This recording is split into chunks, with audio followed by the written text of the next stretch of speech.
چنگیز خان وہ حکمران جس نے دنیا کو خون میں نہلا دیا، لاکھوں انسانوں کو مار ڈالا، سلطنتوں کو صفحہ ہستی سے مٹا دیا، اور حیرت کی بات یہ ہے کہ آج کروڑوں لوگ اسی کی نسل سے تعلق رکھتے ہیں۔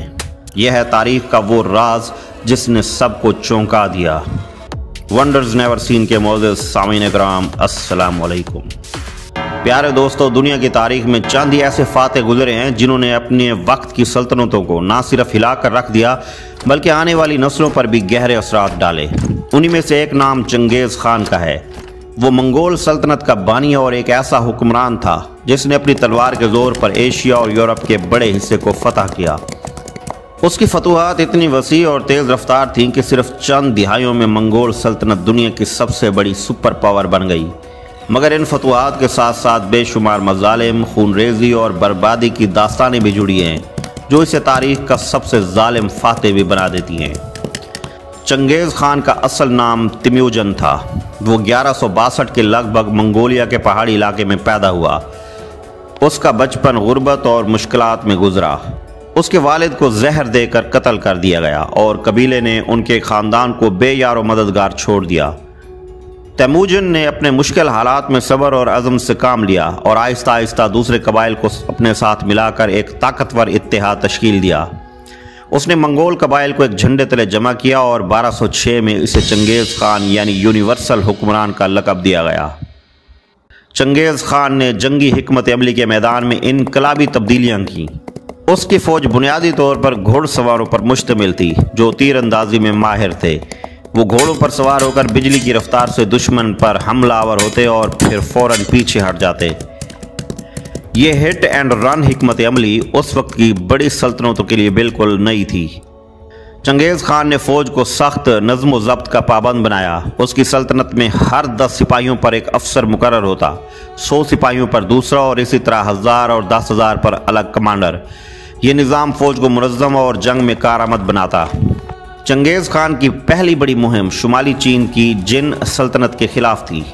چین اس وقت ایک زبردست تہذیب اور مضبوط فوجی طاقت رکھتا تھا، مگر چنگیز خان نے اپنی حکمت عملی سے انہیں شکست دی۔ اس نے شہروں کا محاصرہ کیا، پانی اور خوراک بند کر دی اور آخرکار چین کے کئی بڑے علاقے اس کے قبضے میں آ گئے۔ ان فتوحات کے دوران لاکھوں عام لوگ مارے گئے، شہروں کو جلا کر خاک کر دیا گیا اور چینی سلطنت کی طاقت ٹوٹ کر رہ گئی۔ 1219 میں چنگیز خان نے وسطی ایشیا کی طاقتور خوارزم شاہی سلطنت کو نشانہ بنایا۔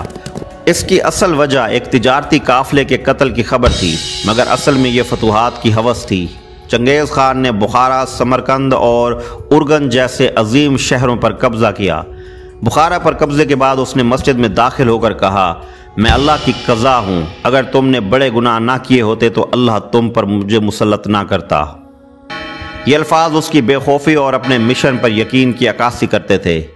خوارزم کی سلطنت کو اس نے بالکل تباہ کر دیا۔ لاکھوں لوگ مارے گئے، کھیت جلا دیے گئے اور پورے خطے کو ویران کر دیا گیا۔ چنگیز خان کی فوج نے ایران اور افغانستان میں بھی ظلم اور بربریت کی انتہا کی۔ نیشا پور میں ایک سپہ سالار کی موت کا بدلہ لینے کے لیے پورے شہر کے مرد، عورتیں اور بچے قتل کر دیے گئے۔ اسی طرح ہرات، بلخ اور مرو میں بھی لاکھوں لوگ تحت تیغ کیے گئے۔ کہا جاتا ہے کہ ان شہروں میں لاشوں کے ڈھیر پہاڑوں کی طرح لگے تھے اور کئی دہائیوں تک وہاں کھنڈرات کے سوا کچھ نہ بچا۔ چنگیز خان کی فوج صرف ایشیا تک محدود نہ رہی بلکہ یورپ کی طرف بھی بڑھی۔ روس کے شہروں کو تہس نہس کیا گیا۔ 1223 میں کالکا کی لڑائی میں منگول فوج نے روسی اور اس کے اتحادیوں کو عبرتناک شکست دی۔ اس کے بعد پولینڈ اور ہنگری تک منگول فوج پہنچ گئی اور یورپ کے دل میں خوف اور ہراس پیدا ہو گیا۔ اگر چنگیز خان زندہ رہتا تو شاید یورپ بھی مکمل طور پر منگول سلطنت کا حصہ بن جاتا۔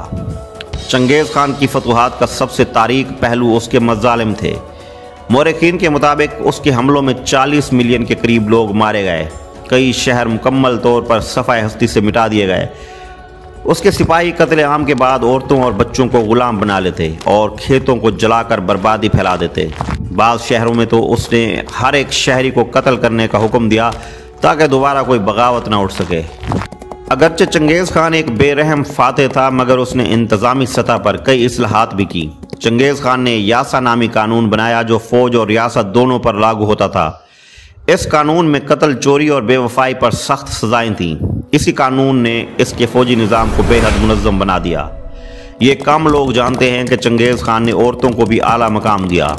اس کی ماں نے قبیلے کو سنبھالا تھا جب اس کے والد مر گئے، اس لیے وہ عورتوں کی صلاحیتوں پر یقین رکھتا تھا، یہاں تک کہ اس کی بیٹیوں نے کچھ علاقے بطور گورنر سنبھالے۔ حالانکہ وہ ایک ظالم فاتح سمجھا جاتا ہے، مگر اس نے اپنے زیر نگین علاقوں میں مذہبی آزادی دی۔ مسلمان، عیسائی، بدھ اور یہودی سب کو اپنے اپنے عقائد پر عمل کرنے کی اجازت تھی۔ چنگیز خان نے اپنی سلطنت میں ڈاک کا نظام بنایا جسے یام کہا جاتا ہے۔